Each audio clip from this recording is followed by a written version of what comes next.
Hello, good morning, and welcome back to Crypto Saving Expert, where we talk about the latest cryptocurrency news and we take a look at the markets so that we all know exactly what is happening. My name is Jess, and we do these live streams around 11 or 12 a.m. BST time. So make sure, if you haven't already, to hit like, subscribe, and the bell notification button so you don't miss these updates that we do every single day, keeping you up to date with what's going on. It's so important in the markets right now to keep on top of the news. So we do these news update shows to keep you on top of what's going on. Let's take a look first of all at what's been happening with the price of Bitcoin. We can see here Bitcoin is sat at $28,340, down just 0.25% in the last 24 hours, and Ethereum's holding its price pretty nicely as well at $1,810. So at the end of today's stream, we will be doing a little bit of Bitcoin chart analysis, taking a look at the recent CME gap, and taking a look at some indicators for the price of Bitcoin as well.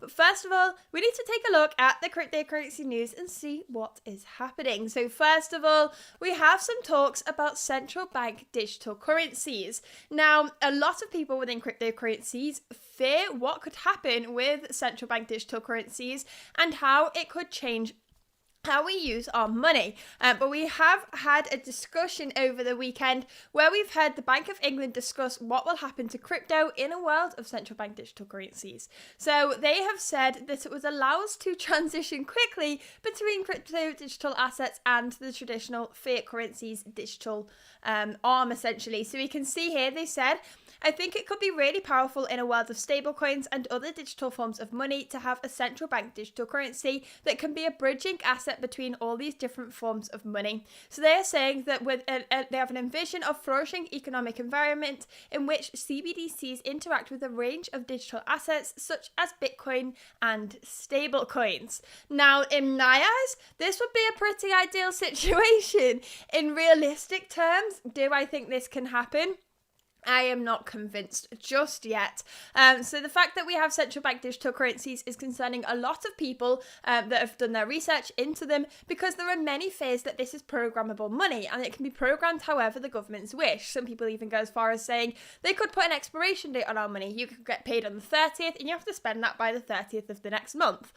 Or they could say that you can't spend so much of your money on things that are bad for the environment, like flights or red meat and things like this, causing problems. And that is just some ideas that people have come up with that they are saying is a problem with central bank digital currencies. In no way have the government said that they would put these constraints on our money, but this is just some theories that people are coming up with. Central bank digital currencies, however, could have, there are some pro-crypto central bank digital currency people out there. One benefit of having a CBDC is that if it's run on a blockchain, the governments then need to teach everybody how to use a blockchain. And if they teach people how to use a blockchain, people might go, oh, that makes sense why we have Bitcoin then. Let's start investing into Bitcoin. So people that don't know how to use a blockchain now know how to use a blockchain, facilitating that adoption for cryptocurrencies. So there are some people pro central bank digital currencies and there are some people against them. There are pros and cons to all. I actually watched a TikTok over the weekend on Instagram, you know, when it pulls those TikToks up, and there was a guy saying that central bank digital currencies will, well, at first, we've already seen it in the news that they're allowing us to transfer maybe £10,000 to £20,000 into the central bank digital currency when it's released at first, so that there's a slow transition so it doesn't completely ruin the banking system. But this guy that I was watching on Instagram said that they're going to save for people with huge amounts of money. You have to wait until you can put your money into the central bank digital currency. And when he said wait, he said that's never going to happen. People with huge amounts of money, their money is just going to become worthless and they're not going to be able to transfer that into the CBDC. Now, obviously, these are all just theories. We are just speculating at the moment on what's to come with the central bank digital currencies. The clear and obvious solution right now is that they slowly branch us into central bank digital currencies and over time allow us to input more and more money into this so that it would completely don't just destroy the banking system. And overall, I hope that in the future they make it very easy to transition between Bitcoin and CBDCs. And I hope that all these theories about having these constraints on our money is not the case and it doesn't come true. These are all theories that we are discussing right now, but we'll have to see how these play out in the next couple of years. We've seen many many different countries around the world starting to look to adopt this technology, and I think it is blatantly obvious that this is going to take place. I mean, it's 2023 now. We're not going to have walking around with coins in our pockets forever. It does, I mean, things move on. We're digitalizing everything as time goes on. And digitalising our money just seems like an obvious next step for us. I just hope that it's done in the right way and all of these theories about how it can become a huge problem and constrain us don't come to truth. But we can see here that the Bank of England's feeling positive about how it can integrate with Bitcoin and cryptocurrencies. So we'll see how this plays out. We have another similar article here that says the UK's crypto ambition stifled as banks hesitate to support Sunak's plans. So Rishi Sunak, prior to becoming the UK's Prime Minister, has said that he wants to make the UK a cryptocurrency hotspot. Now, he's tried to do this, he's pushed this, but he hasn't really acted upon these words, in my opinion. We haven't seen too much from him that makes us believe that this is the case and the real reason that he's pushing forwards with this. And we can see here in this article that the UK banks are making this difficult. So we've heard from many different cryptocurrency companies trying to base themselves in the UK of the difficulties they're facing. We can see here the CEO of Saving Blocks has said, there aren't many options available. Most traditional banks won't offer banking services to crypto firms. With the recent string of events, it will be even tougher. We are seeing licenses in France where we think it will be easier. So this means that companies that are trying to set up in the UK are just choosing to move to a different jurisdiction. And that is not what we want to see. If we want to become a cryptocurrency hotspot, we want to allow the companies to grow within the UK. And that is not what is taking place right now. We've seen lots of the major banks restrict crypto payments, as we've seen here. HSBC, we've seen Santander, Starling Bank and Nationwide all limit their crypto debit card payments to £5,000 daily, and we've also seen some credit card limits as well in the UK. There's huge amounts of limits on how you can purchase cryptocurrencies right now, and it just seems to be getting tougher and tougher. So we will see how this plays out, even though the Bank of England is saying that the CBDC will allow us to integrate seamlessly with Bitcoin and cryptocurrencies and stablecoins. The current situation is sort of the opposite right now, but we'll see how this plays out in the next couple of months and years. Let's see what's happening here. Ting Tong says, happy having coins in my pocket rather than phone with whole account to lose.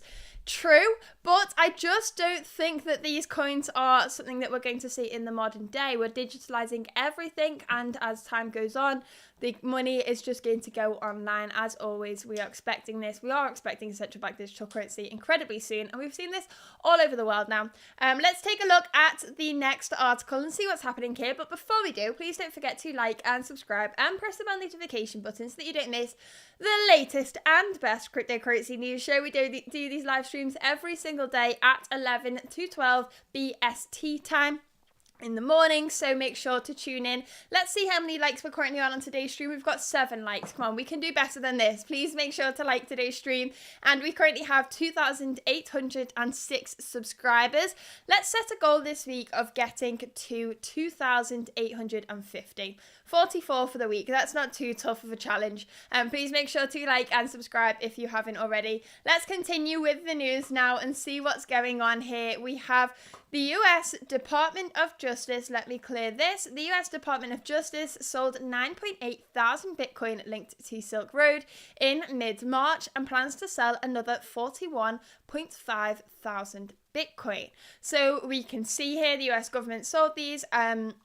Let's move down to where they get into the good stuff. On March the 14th, the United States sold 9.86 Bitcoin for $215 million through its Department of Justice, and the Bitcoin was part of the 51,000 Bitcoin and a similar amount in Bitcoin Cash seized in November 22 from James Zong in his home in Georgia as part of investigations into the infamous Silk Road marketplace. So the US government paid an estimated $215,000 in transaction fees and intends to liquidate the remaining Bitcoin in 4 more batches over the course of this calendar year. Now, I was about to say I'd be interested to know where they made this transaction, but we can see here that Coinbase probably facilitated the sale. The sale of 9.8k Bitcoin comes as no surprise, as the movement of the Silk Road Bitcoin has been identified by the team at PeckShield on March the 8th, and the PeckShield team had highlighted that an estimated 49,000 Bitcoin of the Bitcoins worth an estimated $1 billion at the time had been transferred to Coinbase. So it was absorbed without a dump. Now, this amount of Bitcoin, you can see here on the daily chart here, we did see a green candle still. It was absorbed nicely. They dumped that Bitcoin and people were quickly snapping that up. I mean, those people that did manage to buy in during this dump have made a profit right now. This was at around $24,000 to $25,000. We are currently trading at, let's take a look at the Crypto Saving Expert website. Let's see what we're at right now. $28,420. So if they'd held on to their Bitcoin, if the US government knew how to hodl, maybe they'd be in a nice bit of profit. But what we are seeing here is they are dumping that Bitcoin. They're continuing to dump their Bitcoin. And that is absolutely fine. When people dump their Bitcoin and people have huge bags and they're dumping their Bitcoin, I'm all for it. People get scared and think they're going to crash the markets. But the sooner we get those people out of the Bitcoin markets and they don't have the power anymore to dump their Bitcoin, the better. I don't want the US government to have all of this Bitcoin going, oh, we might dump it, oh, we might dump it, and teasing everyone to make this think that the price is going to get down. Just dump all on the markets, get it over and done with, and we can continue moving forwards and progress with the next bull run. Let's take a look at the next article here to see what is happening. We have Huobi and Gala Games partner for Layer 1 integration and Web 3 deployment. Now, I think we have another Huobi. Yeah, we have a Huobi article here that we should cover first, really. So it was April Fool's Day on the 1st of April, as every year, and there was a report, an April Fool's prank, that Justin Sun was going to sell Huobi, and obviously he has stepped forward and he has told everyone that this is not true, this is an April Fool's. Maybe an April Fool's prank taken a little bit too far, but I thought I'd recover that quickly. Let's take a look back at this article here. We have Huobi and Gala Games partner for Layer 1 integration and Web3 development. So the cryptocurrency exchange has announced a strategic partnership with Gala Games towards Web3 economic development. Taking a look here, Gala Games is a platform that provides an ecosystem based on NFTs, games, and play-to-earn cryptocurrency games across genres on the Ethereum network. And both companies plan to work together to construct an ecosystem, co-brand, develop projects, and foster a sense of community. They also plan to invest in and list the best products inside the Gala ecosystem. So interesting project here. According to Huobi, Gala Games' ability to let developers make games that users own is one of the special characteristics. This implies that users can trade in-game goods like real-world things. Developers cannot change or remove those items without the player's permission, and we can see lots of other benefits of these. So that by the two partnering together, we could see something pretty great. I'm definitely going to keep my eyes on this and see what comes of it. Let's move on to the next article now quickly. We have a discussion about NFTs coming, but before we do, please don't forget to like and subscribe and press the notification button so you don't miss the latest cryptocurrency news. And the sooner you do it, the less I'll have to beg and the more we can crack on with the news of the day. Let's see what is going on here. We have NFTs began life as a little known ERC token type on the Ethereum blockchain, represented by a media image. Since then, they have almost become a household name, with some of the most followed personalities using them as their profile picture. How did this happen? Now, NFTs have taken up a huge amount of space. We're not going to go into the big detail of this article because, as you can see, it goes on for a while. We're trying out a new style of article recently over on cryptosavingexpert.com where you can learn about different things within the news as well, keeping you up to date with what's going on in certain categories, just like here NFTs. Now, I always say here on the channel, I'm not a huge fan of NFTs. I don't really see the majority of them having a great use case. Some of them do, but saying that, I did purchase one last week for the first time ever. I minted one, which was a pretty exciting process, and I understand why people get involved in these kind of things.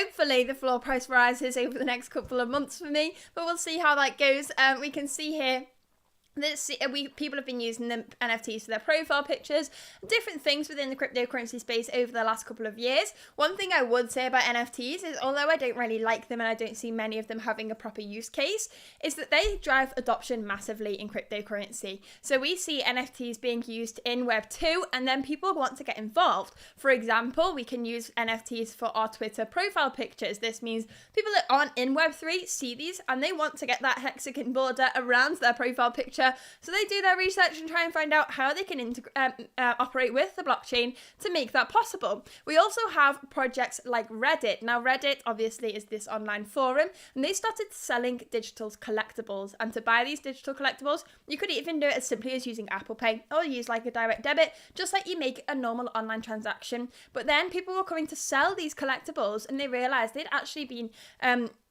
using the blockchain. So they could prove ownership of their NFTs on the blockchain, and to sell these Reddit collectibles, they had to go onto a NFT marketplace like OpenSea to sell that collectible. So they were actually learning in the opposite way round how to use the blockchain to benefit themselves. And then in that sense, they already had the collectible, they had to work out how to sell it, and then they understood how to use the blockchain and how to buy and sell different items. So NFTs are a great way to get involved with cryptocurrency and to drive adoption. Whatever you think of them, there is a benefit there. Let's take a look at the next article we have here. We've seen ChatGPT temporarily banned in Italy over privacy concerns. So we did see this over the weekend. So residents of Italy are no longer access the popular AI chatbot ChatGPT. Now, I've been having a little bit of fun with ChatGPT over the weekend. I have written quite a few scripts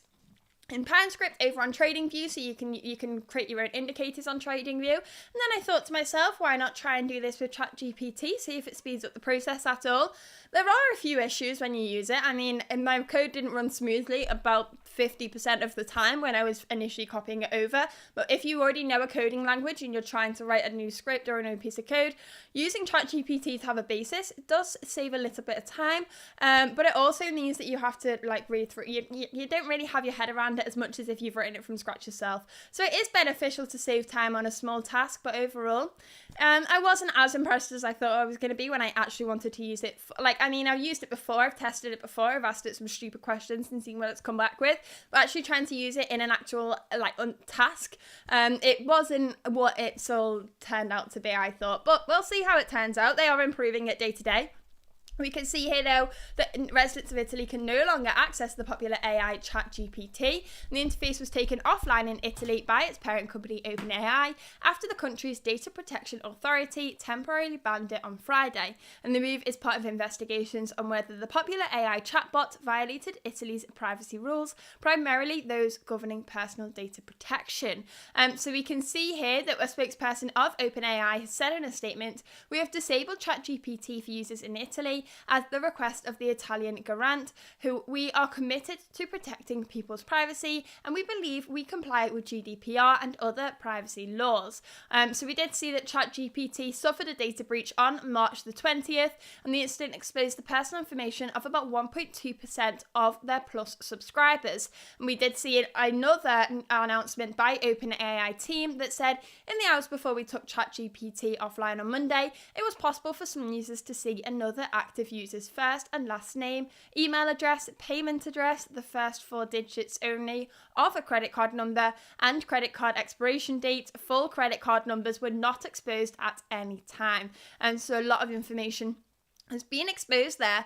But we can see here that now we are also seeing, let's see what's here, comes at a time when experts and prominent personalities such as Elon Musk have raised concerns about the rapid pace at which these types of AI systems are being developed and the amount of personal data collected in the process. So we've seen a huge amount of big names coming together saying that they want to put a pause on giant AI for a second because they want to see how this runs. It's progressing very, very quickly and it's very, very intelligent. I mean, artificial intelligence, the clue's in the name, but we are seeing a lot of people saying, can we just put a pause on this for a second, see how this plays out before we continue to build on this even further. Now, I do believe, I don't want to get this wrong, but I do believe that Brian Armstrong, the CEO of Coinbase, let's pull his Twitter up. He tweeted last week, let's get this right, I don't want to put words in his mouth if it wasn't him. He said he is against the pause on AI. He says there are no experts in this issue and many desperate actors will never agree. Committees and bureaucracy won't solve anything. As with many technologies, that there are dangers, but we should keep marching forward with progress because the good outweighs the bad. The marketplace of ideas leads to better outcomes than central planning. Don't ever let fear stop progress, and be wary of anyone trying to capture control in some central authority. So that is what we are seeing there. But we'll see how this plays out and whether this does actually get paused in the coming weeks. Let's take a look at the next article now. We have Sam Bankman-Fried from FTX, an update on him. So please don't forget, if you haven't already, to like and subscribe and press the bell notification button so that you don't miss the latest cryptocurrency news. We do these live streams every single day, talking about the markets, seeing what's happening in the cryptocurrency world, and doing a little bit of Bitcoin analysis at the end as well. So stay tuned for that if you do want to see what's going on with the price of Bitcoin. We currently only have 7 likes on today's stream. I'm sure we can do better. Oh no, we have 15. I hadn't refreshed my page. But we can still do better than this. Please don't forget to like if you haven't already. And we are currently on 2,806 subscribers as well. So if you wouldn't mind hitting subscribe while you're here so you don't miss the latest cryptocurrency news. Let's move on to the next one and see what's going on. We have FTX's Sam Bankman-Fried pleads not guilty to latest round of charges. Now we are seeing this over and over again. He's pleaded not guilty to everything, even though his 2 associates have pleaded guilty to their charges. Now this is just putting it off and creating a huge lawsuit at the end. But he's got a huge pile of money to facilitate this lawsuit, and maybe he'll come out on top. Now, I don't want him to. I think he should get all the repercussions that he deserves. But some people think that somehow he may be able to angle his way out of this one. And I'm not 100% convinced that we will get the outcome that we want. But we'll have to stay tuned on this and keep up to date with what's going on in the news. Let's move on to the next one. So an airline has launched NFT tickets. So these are NFT-backed e-tickets created by TravelX on the Algorand blockchain. So we can see here a low-cost airline has announced the launch of a new type of e-tickets that will be issued as non-fungible tokens in collaboration with NFT ticketing startup TravelX, thus expanding their already existing partnership. So according to a press release, the integration, called Ticket 3.0, is designed to offer a more personalized and convenient service by enabling easy transfers of ticket ownership, thereby eliminating the usual restrictions. So ticket owners can change the name of their tickets, give them away, or sell them to other people, and people can buy tickets in advance without revealing their travel plans or who the travelers are. So they intend to make more money from trading fees in return for allowing its customers to enjoy low-cost services. So they will have a clause in the smart contract that means every single time that NFT is traded, they get some royalties pushed back to them, so they continue to make a profit when people transact with these NFTs anyway.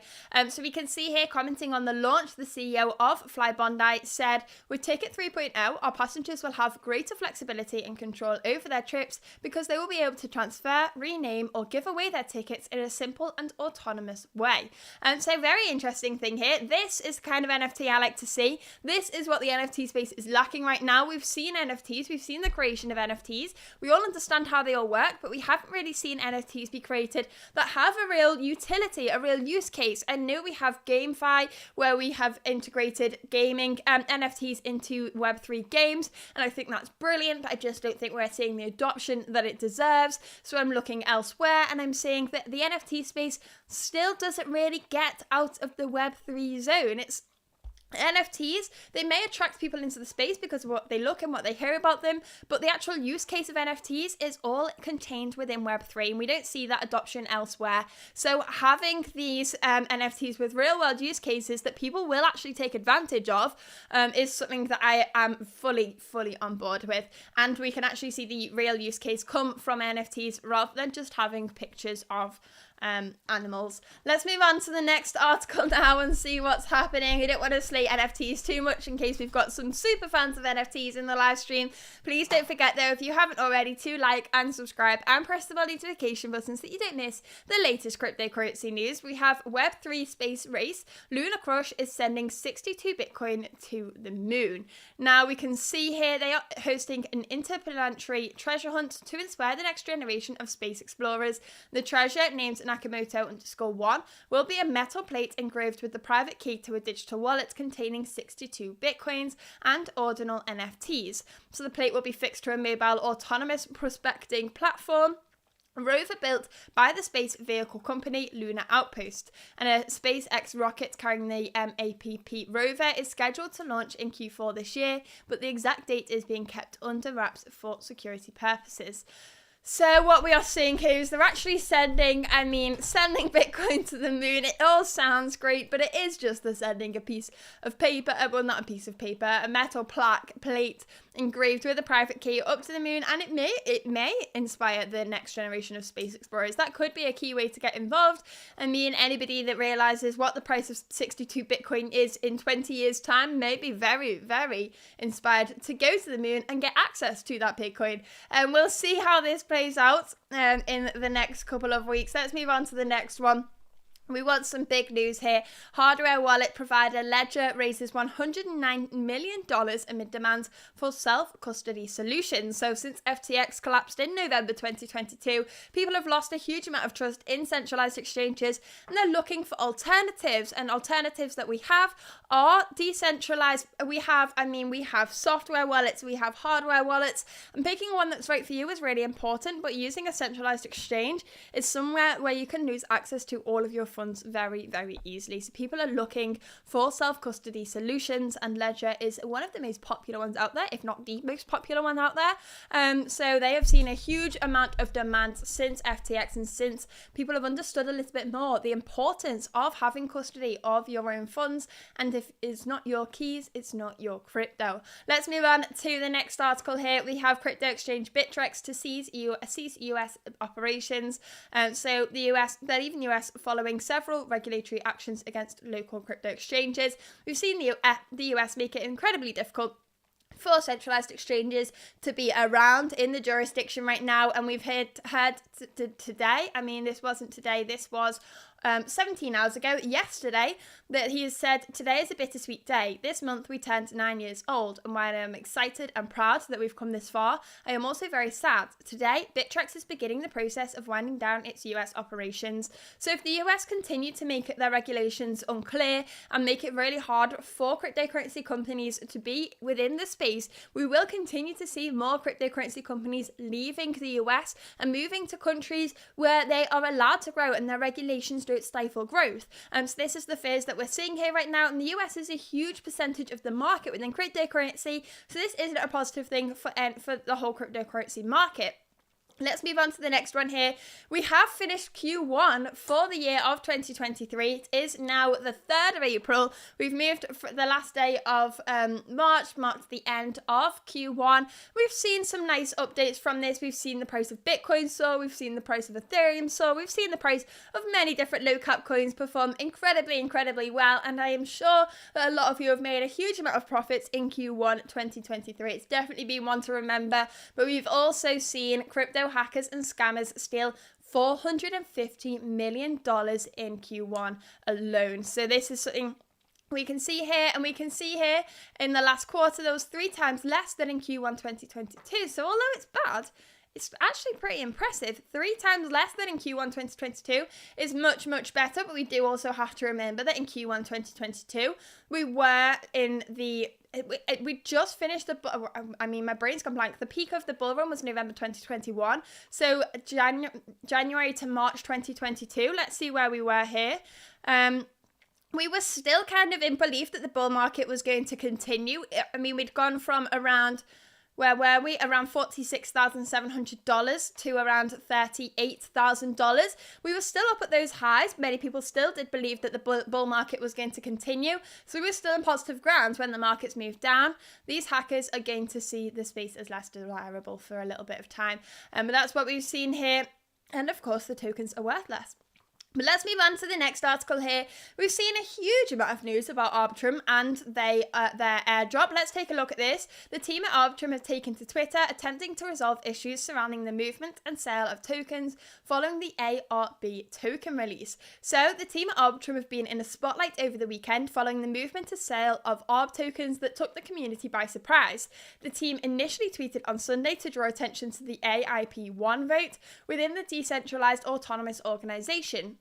The team said the goals of AIP1 were to engage the community about the initial decision and ultimately have taken holders signal their support by ratifying the initial decision and framework via DAO voting. So Arbitrim's initial communication and the thread discussed the on-chain transfer that provoked concerns within the Arbitrim community. However, the team confirmed 10 million ARB had indeed been sold and converted to fiat for operational costs, which has raised questions about the team's intention.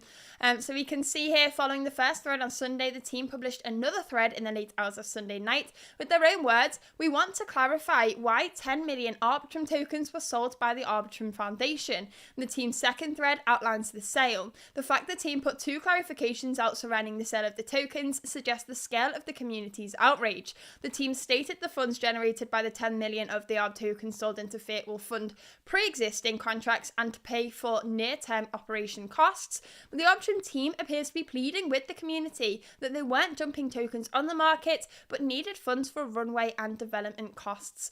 So we're seeing a huge amount of speculation on this right now. And we've seen a tweet even here from Alex Kruger saying the Arbitrim Foundation thinks you are all idiots. So very interesting how this is playing out right now. There's been a huge amount of news covering Arbitrim and their airdrop, and there's been a huge amount of excitement, and now there's a huge amount of fears surrounding it. So we will see how this plays out. We have some very exciting news that the Bitcoin halving is now approximately 1 year away. We've hit that point. We've been waiting for the Bitcoin halving for an incredibly long time. I was thinking the other day how when I first got into cryptocurrency, I was researching crypto, I was researching Bitcoin, and knew what the Bitcoin halving was. This was when I first got in many years ago, and one day I was like, oh, the Bitcoin halving's today, that's cool. Didn't really think much of it. I didn't really understand. This was like when I really first got in, what it really meant for the price of Bitcoin. I just saw my bags move to the upside for the following months after, and I wish I'd done a little bit more research on that day to understand the extent of this piece of news. But now we're ready for the next one, and we have here Bitcoin halving now a year away. This is very exciting. If we go over to the Bitcoin chart, before we get on to the Bitcoin analysis of the day, let's see if we can have a Bitcoin halving indicator on here. Let's see, we can get this one up here. We can see here on the daily chart, hopefully this is going to work. Let me remove my Pine script from this. We can see if we go onto the weekly chart, we've seen, okay, we don't have many halvings here on this chart. We don't go far back enough. Let's go to BTC USD. We can take a look at what the price of Bitcoin has done since in the years prior to a Bitcoin halving. So we can see here, first of all, the first of halving was on November the 28th, 2012. And if we take a look at the year prior to this, so around November 28th, 2011, we can see that we increased from a price of $2.80 to a price of $12.54. So the first scenario, we saw a 400% increase. Let's take a look at the second Bitcoin halving. If we take a look here, it was on July the 9th, 2016. If we go to July the 9th, 2015, we can see here that we also saw a price increase of around $320, up by 96% to $630. Now moving on to the third Bitcoin halving, one of these doesn't play out as we'd like. If we take a look at May the 11th, April, May, where's May? Here we are. May the 11th is around here. We can see that this year we were pretty stagnant. I mean, we saw a 6% growth overall in that year. We did see a lot of volatility along the way, including the pandemic crash that occurred. I would say this was a little bit of an anomaly, and we didn't expect that to take place.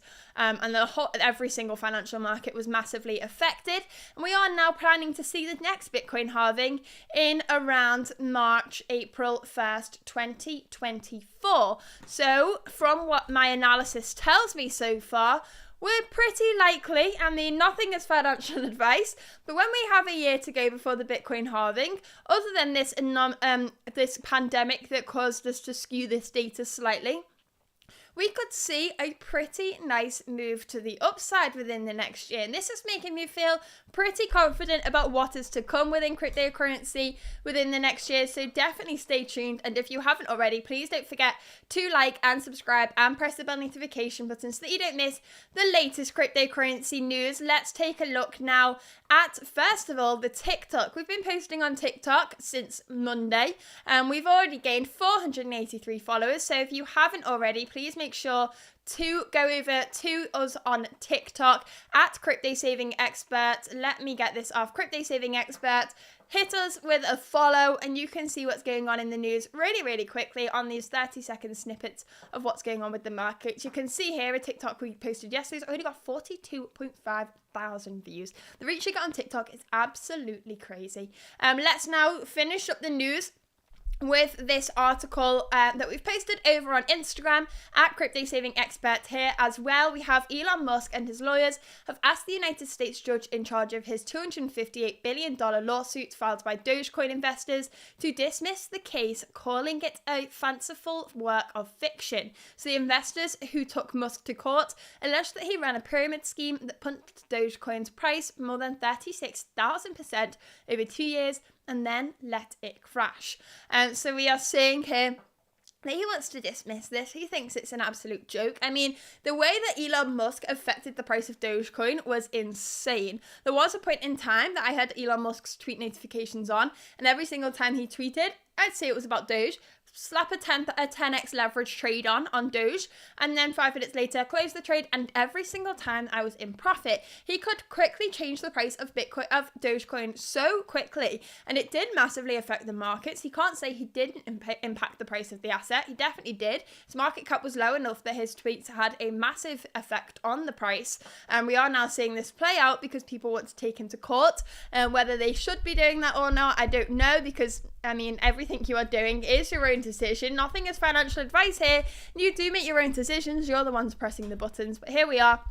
Let's take a look at the price of Bitcoin on the shorter time frame to see what's going on. Let's take a look at it over on this chart here. And we've got some lines nicely drawn onto this chart. You can see here on the 4 hour, let's pull this up a bit clearer. We definitely have a level of support down at $26,600. We also have one at $26,900. And over the weekend, we've bounced out over Thursday and Saturday and some other bounces back here. We've created a level of support $27,700.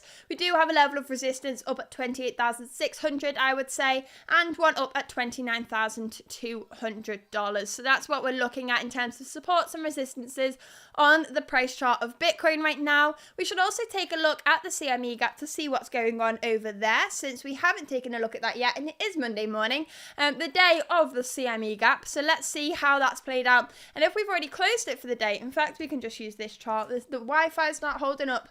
Let's see what's going on here. CME chart in terms of the daily chart, the 1 hour chart may be better. Let's get this into auto so we can see what's going on here. So this was the last candle on Friday. This was the next candle on Sunday night. You can see here there was really not much of a gap. We've already closed it pretty nicely, and we did have a little bit of move to the downside first, but we've already closed the gap and we can now continue with our week. Nothing to be concerned about there. Overall, the CME gaps we still have on the chart right now is at around $20,370 and $35,500. I always feel like I'm commenting on the races, like when I'm talking about the price of Bitcoin. It's like 1, 1, 1, 1, 1. But I think that is all we have for today's news. I think that is the end of today's stream. They've covered everything really. Let's take a look at the Fear and Greed Index to see what's going on there. First of all, before we do move on, we can see that we are currently sat at 63 in terms of greed. Again, we have moved down in the last week, but we are still sat in that greed section, so we've just got to keep an eye on that. But overall, that is all we have for today's stream, so please don't forget to like and subscribe and press the bell notification button so that you don't miss the latest cryptocurrency news. Don't forget to go over to our TikTok profile at Crypto Saving Expert and give us a follow. Don't forget to go over to our Instagram page at Crypto Saving Expert and give us a follow. And don't forget to go to the best cryptocurrency website out there, cryptosavingexpert.com. Hit that big blue sign up button, fill in your information, Oh, and it's Monday afternoon. If you tick this box on the website when you sign up, when you've created your account, you'll get access to a newsletter every single Tuesday at 11 a.m. BST time. So you'll get access to that in the morning, and you can hear what's happened in the last week of crypto and what we expect to see in the next week of crypto. So I hope you have signed up for that, and if you haven't, make sure you do so you can enjoy that newsletter with us tomorrow. But that is all for today.